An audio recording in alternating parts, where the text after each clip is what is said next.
ഈ മാസം സെപ്റ്റംബർ 26 ന്യൂയോർക്കിൽ അമേരിക്കയിൽ യുണൈറ്റഡ് നേഷൻ്റെ ജനറൽ അസംബ്ലി ഉണ്ട്. അന്നാണ് നടക്കുന്ന ലോകത്തിലെ ഒരുപ്പെട്ട എല്ലാ രാജ്യങ്ങളുടെയും പ്രസിഡന്റുമാരും പ്രധാനമന്ത്രിമാരും അതിൻ്റെ അകത്ത് പങ്കെടുക്കും. ഇന്ത്യൻ പ്രധാനമന്ത്രി നേരത്തെ അവിടെ പോകാനിരുന്നതാണ്. ഷെഡ്യൂൾഡ് പ്ലാൻഡ് മീറ്റിങ്ങും എല്ലാം അറേഞ്ച് ചെയ്തതാണ്. അത് കാരണം പ്രധാനമന്ത്രിയുടെ ട്വീറ്റിൽ പറയുന്നുണ്ട്, ഉക്രൈൻ പ്രസിഡന്റ് വ്ളാദിമിർ സെലൻസ്കിയായിട്ട് ഏകദേശം 10-20 ദിവസം മുമ്പ് സംസാരിച്ച സമയത്ത് ടെലിഫോണിൽ പ്രധാനമന്ത്രി തന്നെയാണ് പറയുന്നത്, സെപ്റ്റംബറിൽ ഉക്രൈനിൽ വെച്ച് ന്യൂയോർക്കിൽ വെച്ച് കാണാം. ഒരു കാര്യം മനസ്സിലാക്കുക, കഴിഞ്ഞ പ്രാവശ്യമൊക്കെ ഇന്ത്യൻ പ്രധാനമന്ത്രി അവിടെ പോകുമ്പോൾ വലിയ സ്വീകരണമാണ്. ഇന്റർനാഷണൽ മീഡിയ വളരെയധികം റിപ്പോർട്ട് ചെയ്തിട്ടുണ്ട്. ഈ വരുന്ന രാജ്യത്തിലെ തലവന്മാരൊക്കെ വെയിറ്റ് ചെയ്യും 5 മിനിറ്റ് ഇന്ത്യൻ പ്രധാനമന്ത്രിയായിട്ട് സംസാരിക്കാൻ വേണ്ടി. നേരത്തെ അപ്പോയിന്റ് എടുത്ത് അല്ലാത്ത ആൾക്കാർ ഏതെങ്കിലും 5-10 മിനിറ്റ് സംസാരിക്കുക. കാരണം ഇന്ത്യയുടെ പ്രധാനമന്ത്രി വലിയ ടോപ്പ് പോസ്റ്റോട്ടങ്ങ് മാറി. ആ പ്രധാനമന്ത്രിയാണ് ഇപ്രാവശ്യം പോകണ്ട എന്ന് തീരുമാനിച്ചത്. റിപ്പോർട്ടുകളാണ് പറയുന്നത് പോകുന്നില്ല എന്നാണ് തീരുമാനിച്ചിരിക്കുന്നത്. വേറെ ഒരു വീഡിയോ ഞാൻ ക്ലിപ്പിങ്ങിൽ പറയുന്നുണ്ട്, ഇന്ത്യൻ പ്രധാനമന്ത്രിക്ക് ടൈം കൊടുത്തേക്കുന്ന രാവിലെയാണ്. അതിനുശേഷം വൈകിട്ടാണ് പാകിസ്ഥാൻ പ്രൈം മിനിസ്റ്റർ ഷബാസ് ഷെരീഫിന് ടൈം കൊടുത്തിരിക്കുന്നത്. ഇന്ത്യൻ പ്രധാനമന്ത്രി ഫാൽഗാമും സിന്ദൂറും മറ്റുള്ള കാര്യങ്ങളൊക്കെ പറയുമ്പോൾ അതിന് റിപ്ലൈ കൊടുക്കുന്ന രീതിയിലാക്കി മാറ്റി. അതാണ് ഞാൻ ഈ പറഞ്ഞത്, ഇതിനകത്തൊക്കെ അമേരിക്കയ്ക്ക് ഒരു അപ്പർ ഹാൻഡാണ്. അതാണ് ആ ഗെയിം കളിച്ചിരിക്കുന്നത്. ഇനി അടുത്ത സംഭവം എന്തുവാ? ഇപ്രാവശ്യം ഇന്ത്യൻ പ്രധാനമന്ത്രി പോയി കഴിഞ്ഞാൽ പച്ച മലയാളത്തിൽ പറയാം, ഒരു ഡെവിളിന്റെ പരിവേഷത്തിലോട്ടാണ് പോകുന്നത്. കാര്യം എന്താ? റഷ്യ ഉക്രൈൻ വാറിൽ റഷ്യ എന്ന് പറഞ്ഞ ലോകത്തെല്ലാവരും സാങ്ഷനും വാർ മോങ്കേഴ്സ് ആയിട്ടുള്ള റഷ്യയെ സഹായിക്കുന്ന രാജ്യം,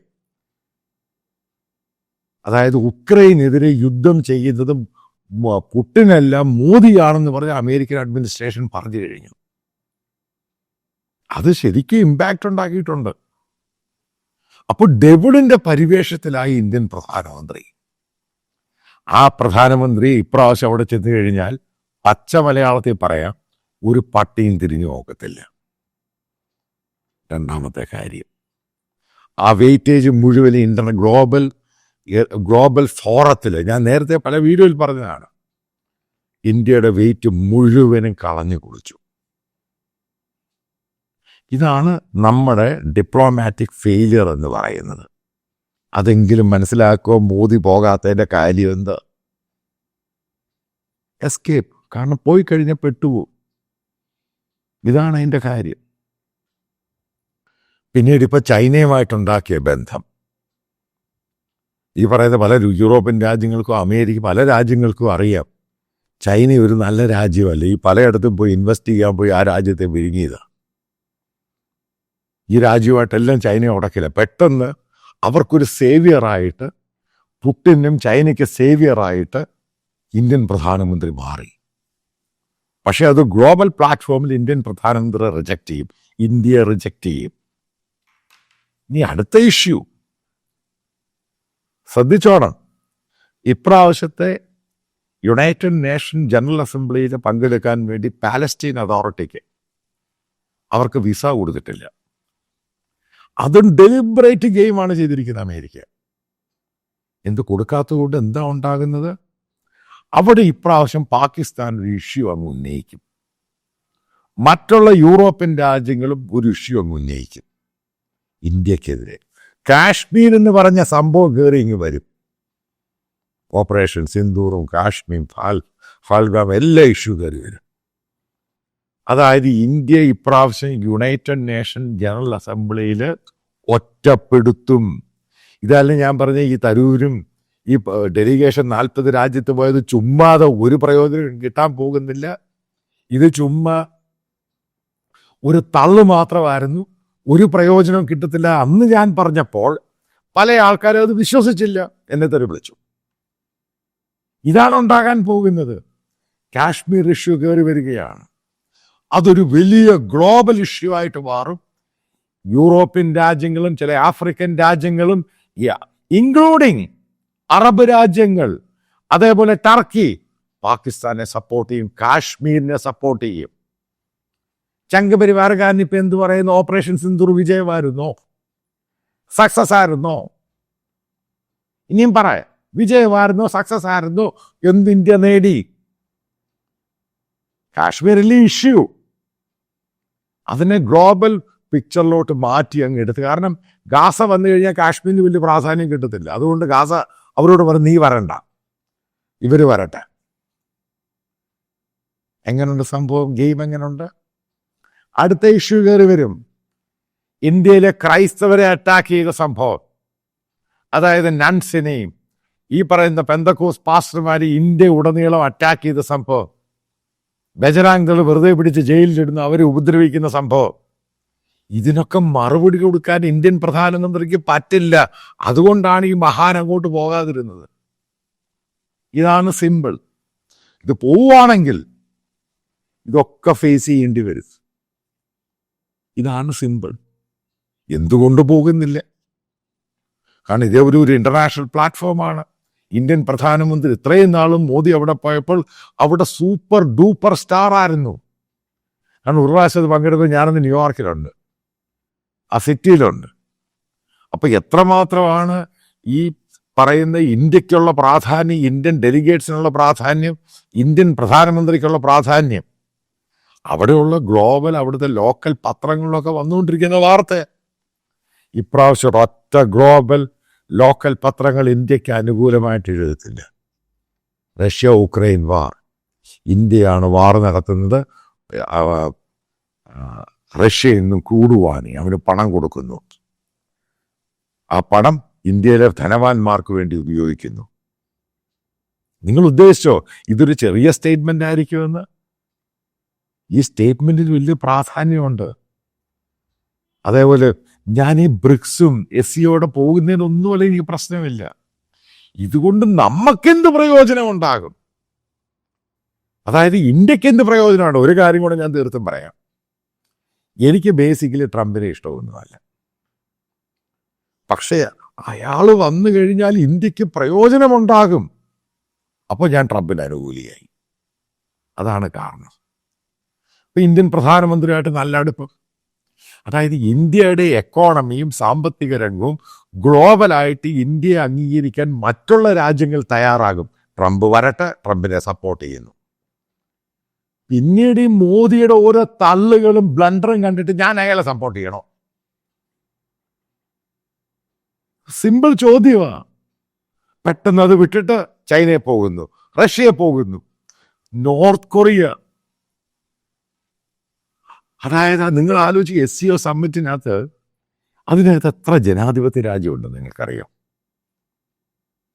പ്രസിഡന്റ് അവിടുത്തെ പുടിൻ ഏകാധിപതി. ചൈനയിൽ ഇലക്ഷനേ ഇല്ല. ഉത്തര കൊറിയയുടെ കാര്യം നിങ്ങൾക്കറിയാം. അതിനകത്ത് ഏതാ ജനാധിപത്യ രാജ്യമുള്ളത്? അതിനകത്ത് ഇന്ത്യ മാത്രമാണ് ജനാധിപത്യ രാജ്യം. അവിടുത്തെ പ്രധാനമന്ത്രിയാണ് പോയിരിക്കുന്നത് ഏകാധിപതികളുടെ കൂടെ. അപ്പൊ എന്ത് സന്ദേശമാണ് ലോകത്തിന് മോദി കൊടുക്കാൻ പോകുന്നത്? ചോദ്യത്തിന് പ്രസക്തിയുണ്ട്. ഇതിനൊന്നും ഉത്തരം കൊടുക്കാൻ ഇന്ത്യൻ അഡ്മിനിസ്ട്രേഷന് ഈ ജനറൽ അസംബ്ലിയിൽ കഴിയില്ല. അതുകൊണ്ട് ജയശങ്കറിനെ മാത്രം വിടും. കാരണം ഭയങ്കര ഒരു വല്ലാത്ത രീതിയിൽ ഹട്ടച്ച് നാശമാക്കി കളയും. ഇന്ത്യയിലുള്ള പല ഇഷ്യൂസും കയറി വരും. ഇന്ത്യ ജനാധിപത്യമല്ല, ഇന്ത്യയുടെ ക്രൈസ്തവരെ മത ന്യൂനപക്ഷത്തെ ആക്രമിക്കുന്നു. ഈ കർഷകരുടെ ഇഷ്യൂ കയറി വരും, അവരെ അടിച്ചൊതുക്കി ഇഷ്യൂ കയറി വരും. ഗ്ലോബലായിട്ട് ഇന്ത്യ കാണിച്ച മറ്റുള്ള രാജ്യങ്ങൾ ആൾക്കാരെ കൊല്ലാൻ പോകുന്നു, ആ ഇഷ്യൂ കയറി വരും. അതായത് കാനഡയിൽ നടത്തിയ സംഭവം, നിജാറിന്റെ കൊലപാതകം, അത് കയറി വരും. ഇതിനെയൊക്കെ എങ്ങനെ പോയി തടുക്കും? ഇതൊക്കെ ഒരു സമയത്ത് തടുത്തുകൊണ്ടിരുന്ന അങ്ങോട്ടും ഇത് ഒരു ഷീൽഡായിട്ട് നിൽക്കുന്ന ആരാണ്? അമേരിക്ക. അതാണ് അമേരിക്കയുടെ പവർ. അതാണ് ഗ്ലോബൽ പോലീസ് എന്ന് പറയുന്നത്. അവരോട് പറയാം ഇത്രയും മതി, ഈ പ്രാവശ്യത്തെ ഡിബേറ്റ് ഇത്രയേ ഉള്ളൂ. ഇപ്രാവശ്യം ഇന്ത്യയെ തൊലയ്ക്കാനുള്ള UN ജനറൽ അസംബ്ലി ഡിബേറ്റാണ് നടക്കാൻ പോകുന്നത്. ഗ്ലോബലായിട്ട്. അത് ഗ്ലോബൽ മീഡിയ മുഴുവൻ റിപ്പോർട്ട് ചെയ്യും. ഈ ലോക നേതാക്കളുടെ മുമ്പിൽ വെച്ചാണ് ഇത് പറയുന്നത്. എന്തൊരു നാണക്കേടാ ഈ സംഭവം. ഇതിൻ്റെ അകത്ത് ചൈനയ്ക്കോ പുട്ടിനോ വലിയ പുട്ടിനാണെങ്കിൽ ലോകത്തിലെ ഏറ്റവും വെറുക്കപ്പെട്ടവനാണ്. എത്ര പേരെയാണ് വാർ ചെയ്ത് കൊല്ലുന്നത്.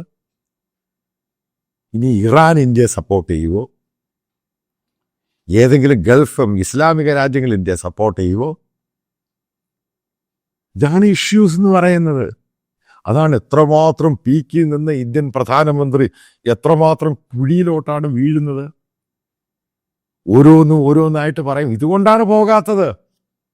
അതുകൊണ്ടാണ് ഇന്ത്യൻ പ്രധാനമന്ത്രി ലോകത്തൊരു രാജ്യവും ഈ പറയുന്ന പോലെ ഇൻവിറ്റേഷൻ കൊടുക്കത്തൊന്നുമില്ല.